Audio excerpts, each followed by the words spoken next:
వివిధ సంస్కృతి సంప్రదాయాలు నిలయం భారతదేశం. అన్ని సంస్కృతుల వారికి నచ్చిన ఇష్టదైవం ఒకటి ఉంటుంది. మరి ఆ ఇష్టమైన దైవానికి నచ్చిన ప్రసాదం కూడా ఉంటుంది. మనం పవిత్రమైన మనసుతో ఆ భగవంతునికి సమర్పిస్తే మనకు మరింత దగ్గరై మన కోరికలు తీర్చి మనకు అష్టైశ్వర్యాలు ప్రసాదిస్తాడని మన నమ్మకం. షోడశోపచారాలతో దైవాన్ని పూజించడం మన ఆచారం. అందులో పూజ పూర్తయ్యాక నైవేద్యం పెట్టడం ముఖ్యం. అయితే ఒక్కో దేవుడికి ఒక్కో ప్రసాదం అంటే ప్రీతికరం. ఏ దేవుడికి లేదా దేవతకి ఏ ప్రసాదం అంటే ఇష్టమో తెలుసుకొని దాని ప్రకారం మన అవకాశాన్ని బట్టి అదే నైవేద్యం పెడితే చాలా మంచిది.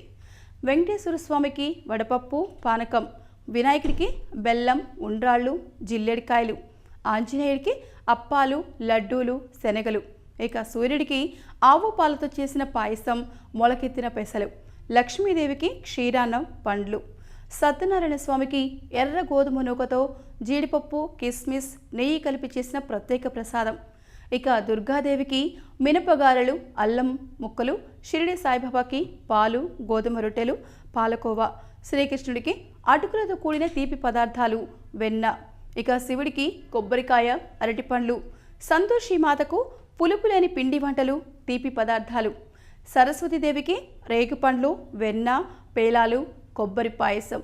నైవేద్యం ఎప్పుడు వెండి బంగారం లేదా రాగి పాత్రలోనే పెట్టాలి.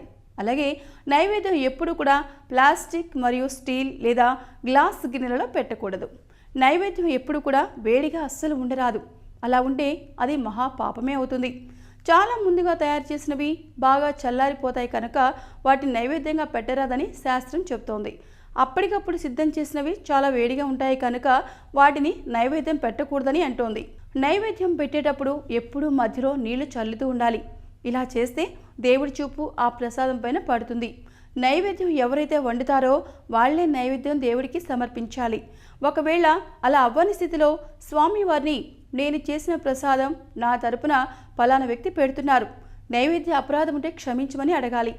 నైవేద్యంలో బెల్లం ముక్క నేతి అభిగారము తప్పనిసరిగా ఉండేటట్లు చూసుకోవాలి.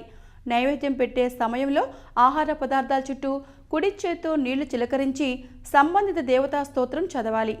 ఏ కులస్థులైనా సరే ఏ దేవీ దేవతలకైనా నైవేద్యం పెట్టేటప్పుడు ఓం సత్యం చిత్తేన పర్షించామి అమృతమస్తు అమృతోపస్తరణమసి స్వాహ అని నైవేద్యం చుట్టూ నీటి బిందు చల్లి చిలకరించాలి. తర్వాత ఓం ప్రాణాయ స్వాహ ఓం వ్యానాయ స్వాహ ఓం ఉదానాయ స్వాహ ఓం సమానాయ స్వాహ ఓం బ్రహ్మణే స్వాహ అని కుడి చేత్తో ఆహార పదార్థాలని దేవుడికి దేవతలకు చూపించాలి.